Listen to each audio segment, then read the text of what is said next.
Untuk prinsip kerja spektroskopi massa, sampel yang berupa cairan diinjeksikan ke dalam injektor, kemudian diuapkan. Selanjutnya, sampel yang berbentuk uap dibawa oleh gas pembawa menuju kolom untuk proses pemisahan. Setelah terpisah, masing-masing komponen akan melalui ruang pengion dan dibombardir oleh elektron sehingga terjadi ionisasi. Fragmen-fragmen ion yang dihasilkan akan ditangkap oleh detektor dan dihasilkan spektrum massa.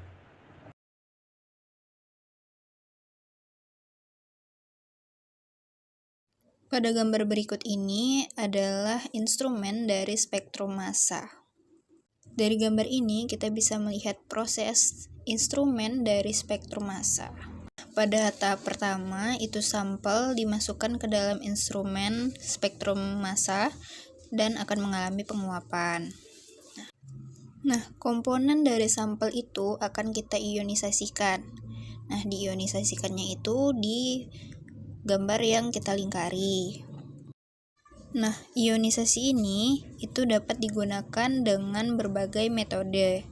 Nah, salah satunya itu mengenainya dengan sinar yang berelektron, sehingga akan menghasilkan partikel yang bermuatan ion. Jadi, ionisasi akan terjadi di sini, dan sampelnya itu akan dikenai sinar yang berelektron.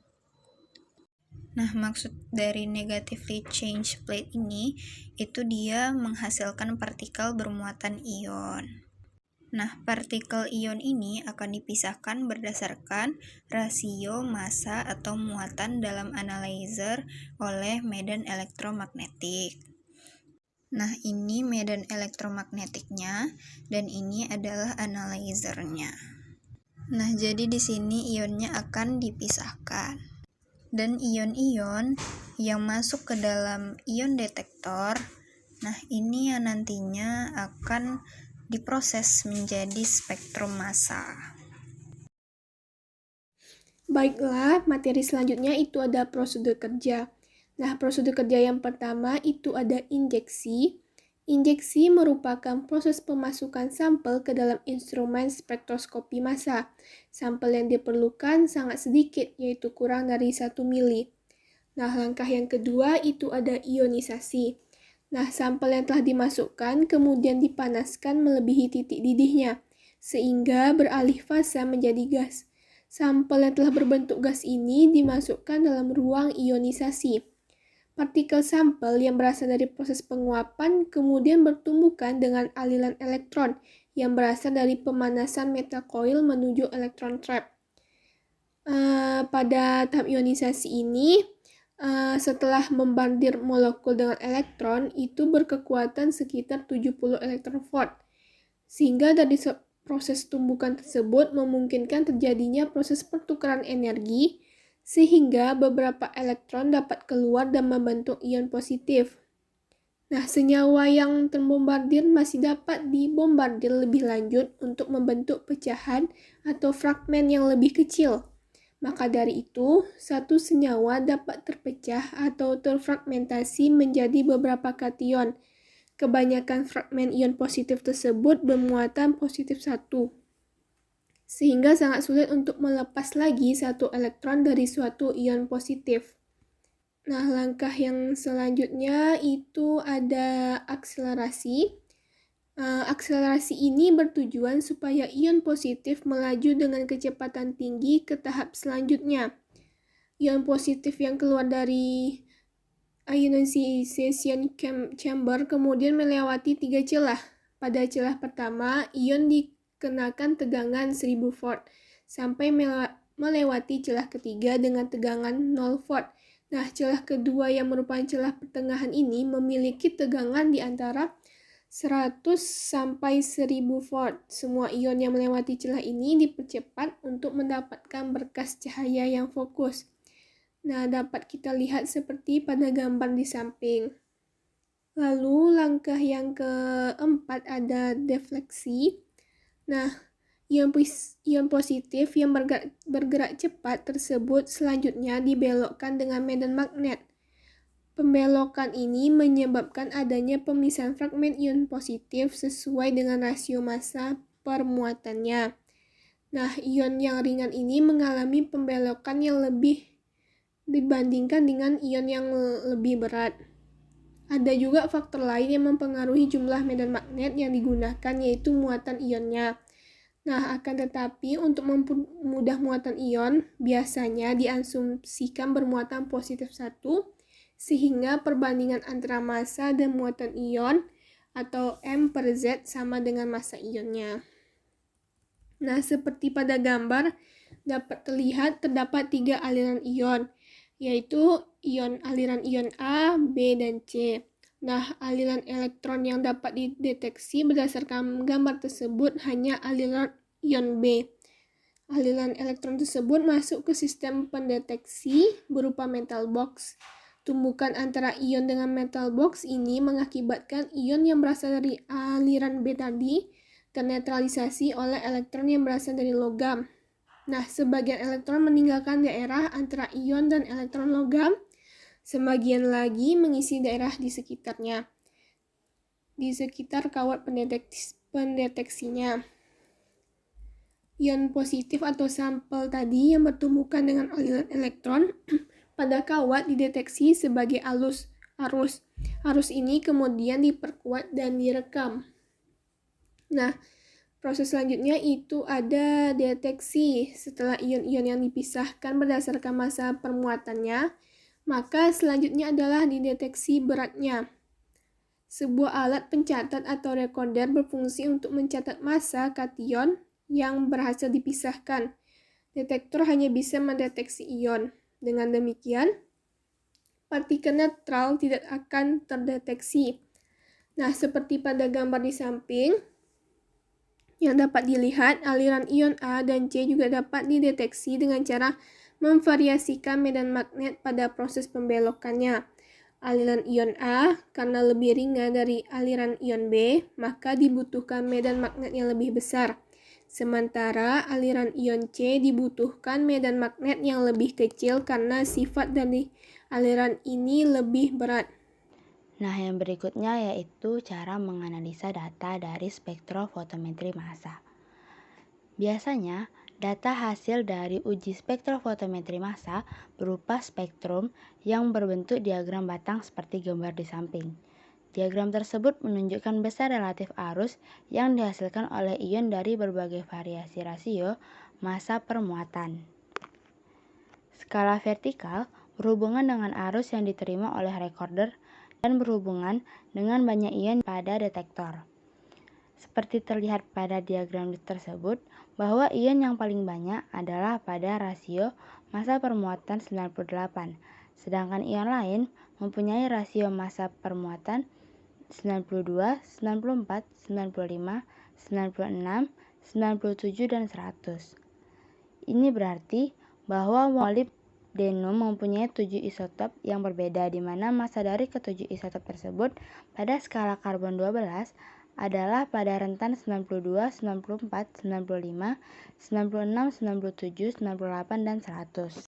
Pada analisa data spektrofotometri massa, kita harus mengenal beberapa hal terlebih dahulu. Yang pertama, puncak ion molekul atau dilambangkan dengan M+. Nah, ketika uap suatu senyawa dilewatkan dalam ruang ionisasi spektrofotometri massa, maka zat ini akan dibombardir atau ditembak dengan elektron. Sehingga, elektron ini memiliki energi yang cukup untuk melemparkan elektron dalam senyawa sehingga akan memberikan ion positif yang disebut dengan ion molekul. Yang mana, ion molekul ini disimbolkan dengan M+. Titik dalam versi kedua menggambarkan adanya elektron yang tidak berpasangan karena diambil dari proses ionisasi. Ion molekul cenderung tidak stabil dan terpecah menjadi fragmen-fragmen yang lebih kecil, yang mana akan menghasilkan diagram batang seperti yang telah dijelaskan tadi. Berikutnya yaitu puncak ion molekul dan puncak dasar. Pada diagram batang, spektrum massa pentana seperti di gambar di samping, terdapat molekul ion pada massa 72. Sedangkan garis yang paling tinggi berada pada massa 43. Nah, massa 43 ini disebut dengan base peak atau puncak dasar. Puncak dasar ini, yaitu puncak paling tinggi ini, menggambarkan ion yang paling banyak terbentuk atau ion yang paling stabil. Selanjutnya yaitu puncak M+1. Nah, jika kita mempunyai suatu spektrum massa yang agak kompleks, kita akan menemukan suatu puncak kecil dengan 1 unit M/Z yang lebih besar dari puncak ion molekul utama. Puncak ini disebut dengan puncak M+1. Dapat dilihat pada gambar. Garis paling tinggi tersebut adalah puncak M+, sedangkan garis setelah puncak M+ merupakan puncak M+1, yang mana garis tersebut hanya berbeda 1 massa permuatan dibandingkan dengan massa permuatan dari puncak M+. Nah, puncak M+1 ini disebabkan karena adanya isotop karbon 13 di dalam molekul. Isotop karbon 13 adalah suatu isotop yang stabil dari karbon 12. Jumlah isotop karbon 13 adalah 1,11% dari jumlah atom karbon. Selanjutnya yaitu puncak M+2. Nah, puncak M+2 ini merupakan efek dari atom klor atau brom pada spektrum massa senyawa organik. Nah, yang pertama yang akan kita bahas adalah senyawa yang mengandung atom klor. Puncak ion molekul, baik M+ maupun M+2, akan muncul jika suatu senyawa mempunyai 2 atom klor.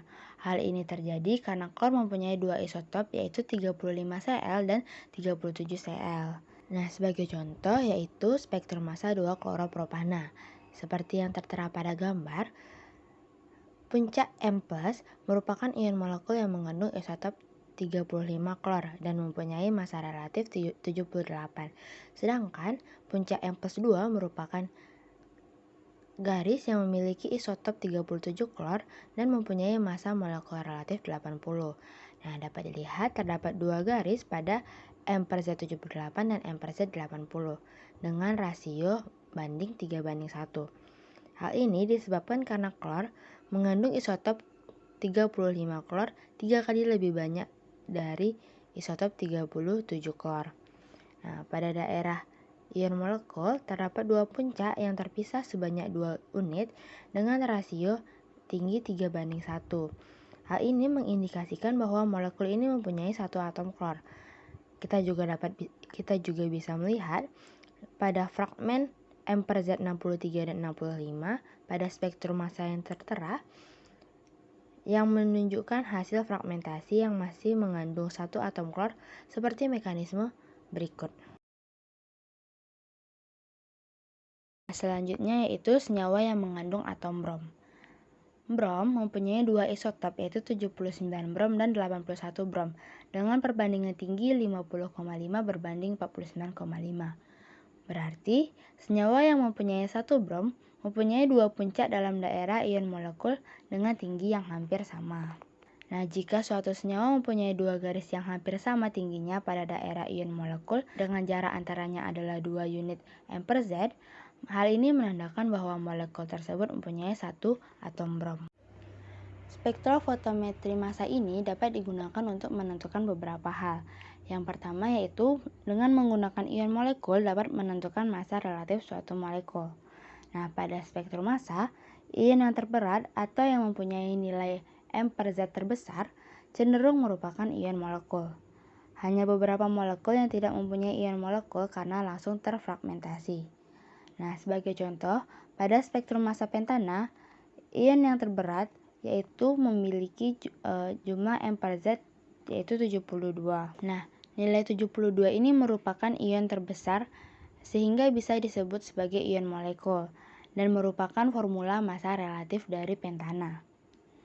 Jadi, dalam menentukan massa relatif dari hasil spektrum massa dapat dilihat dari nilai M/Z yang terbesar. Tapi beberapa kesulitan akan ditemukan jika molekul tersebut mempunyai beberapa isotop, baik itu dari karbon, klor, maupun brom.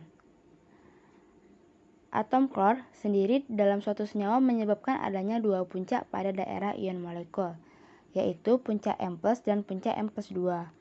Hal ini tergantung dari jenis isotop atom klor yang mana mempunyai 2 isotop, yaitu klor 35 dan klor 37. Hal ini tentu berlaku juga terhadap molekul yang memiliki isotop dari atom brom. Nah, penggunaan berikutnya yaitu pada penggunaan ion molekul dalam menentukan rumus molekul. Sejauh ini kita hanya melihat nilai M per Z sebagai massa dari molekul. Padahal hal ini juga bisa digunakan secara lebih akurat untuk menentukan rumus molekul dengan menggunakan spektrofotometri massa beresolusi tinggi.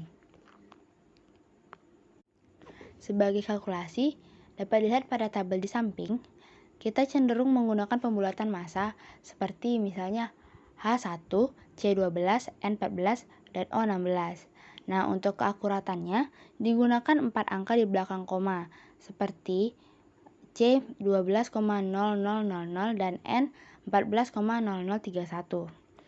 Nah, sebagai contoh, dua senyawa organik yang mempunyai massa relatif 44, yaitu propena dan etanol, dengan menggunakan spektrofotometri massa beresolusi tinggi, dapat menentukan senyawa mana yang diukur.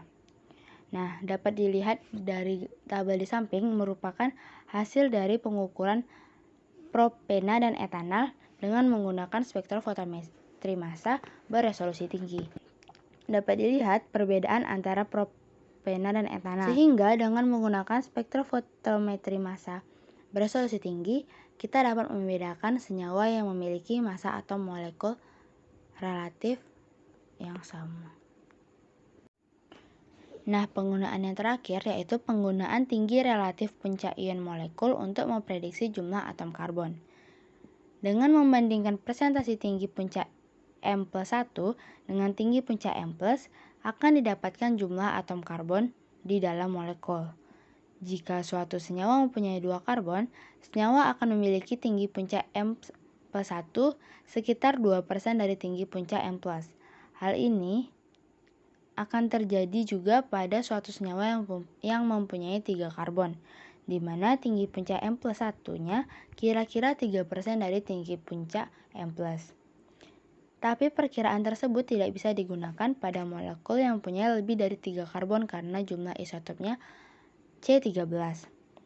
Bukan 1%, tetapi 1,11%.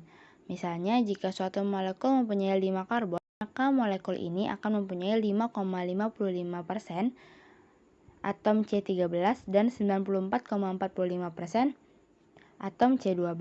Dengan demikian, perbandingan tinggi puncak M+1 dengan puncak M+ adalah 5,9%. Angka ini sangat dekat dengan 6%. Sehingga bisa membuat kita menginterpretasikannya bahwa senyawa ini mempunyai 6 atom karbon. Baiklah, saya Nirmawati Simanjuntak akan melanjutkan pembahasan terkait aplikasi spektrofotometri massa. Spektrofotometri massa adalah teknik yang sangat sensitif yang dapat menganalisis jumlah molekul yang sangat kecil sekalipun. Kemampuan ini digunakan untuk berbagai tujuan seperti analisis fitokimia, analisis klinis, analisis farmasi, dan analisis forensik. Yang pertama, aplikasi pada analisis fitokimia.